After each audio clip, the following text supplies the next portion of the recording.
സൈഫുനീസ നമുക്കൊപ്പം ചേരുന്നുണ്ട്. Saifunnisa, very good morning. Saifunnisa, ഈ പി സതീദേവി വനിതാ കമ്മീഷൻ അധ്യക്ഷ നമ്മുടെ പാതിരാ പരിശോധനയുടെ വിഷയത്തിൽ റിപ്പോർട്ട് നേടി എന്നൊരു വാർത്തയുണ്ട്. മഹിളാ കോൺഗ്രസ് കൊടുത്ത പരാതിയിന്മേലാണ് റിപ്പോർട്ട്. എന്താണ് പ്രധാനമായിട്ടും അന്വേഷിക്കുക സൈഫുനീസ? ഈ മാസം 5-ാം തീയതി അർദ്ധരാത്രിയിലാണ് പാലക്കാട് KPM റീജൻസിയിൽ കോൺഗ്രസ് നേതാക്കളുടെ വനിതാ നേതാക്കൾ അടക്കമുള്ളവരുടെ മുറിയിൽ പോലീസ് പരിശോധന നടത്തിയത്. അന്ന് തന്നെ ബിന്ദു കൃഷ്ണയൊപ്പം തന്നെ ഷാനിമോൾ ഉസ്മാനും ആരോപിച്ചൊരു കാര്യമുണ്ട്.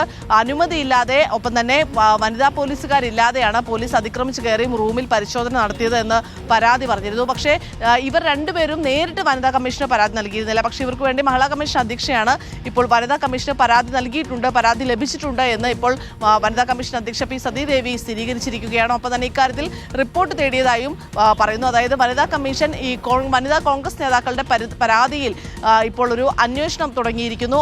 ഈ വനിതാ കമ്മീഷന് തന്നെ കീഴിലുള്ള ഒരു എൻക്വയറി സംഘമുണ്ട്. അത് SP അടക്കമുള്ളവർ അതിൽ അംഗങ്ങളാണ്.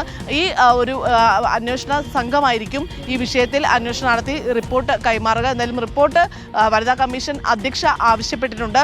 പക്ഷേ ഈ ഷാനിമോൾ ഉസ്മാനോ ബിന്ദു കൃഷ്ണയോ ഈ വിഷയത്തിൽ പരാതി ഇതുവരെ നൽകിയിട്ടില്ല.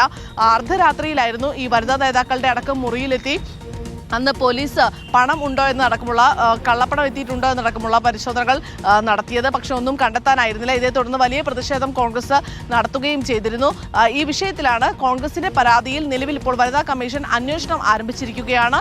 ഈ അന്വേഷണം എന്ന് പറയുന്നത് ഈ പോലീസിൽ നിന്ന് റിപ്പോർട്ട് തേടുകയാണ്. ഏതെങ്കിലും തരത്തിൽ വീഴ്ച ഉണ്ടായിട്ടുണ്ടോ എന്നുള്ള റിപ്പോർട്ട് തേടുകയാണ്. ഈ റിപ്പോർട്ടിന്റെ അടിസ്ഥാനത്തിലാകും ഇനി തുടർ നടപടികൾ എന്നാണ് വനിതാ കമ്മീഷൻ അധ്യക്ഷ പറഞ്ഞിരിക്കുന്നത്. അരുൺകുമാർ, കാര്യമായിട്ടൊന്നും നടക്കാൻ പോകുന്നില്ല. പ്രേക്ഷകരിലോ ഇങ്ങനെ വനിതാ കമ്മീഷൻ എത്ര റിപ്പോർട്ട് നേടിയിരിക്കുന്നു. ഒരു ജുഡീഷ്യൽ അധികാരവും ഇല്ലാത്ത ഒരു കമ്മീഷൻ മാത്രമാണ്. അതുകൊണ്ട് തന്നെ കാര്യമായിട്ട് അക്കാര്യത്തിൽ ഒന്നും ഇനി നടപടി മുന്നോട്ട് പോകുന്നത് നമ്മൾ പ്രതീക്ഷിക്കുന്നില്ല. എങ്കിലും റിപ്പോർട്ട് നേടിയിട്ടുണ്ടാവും.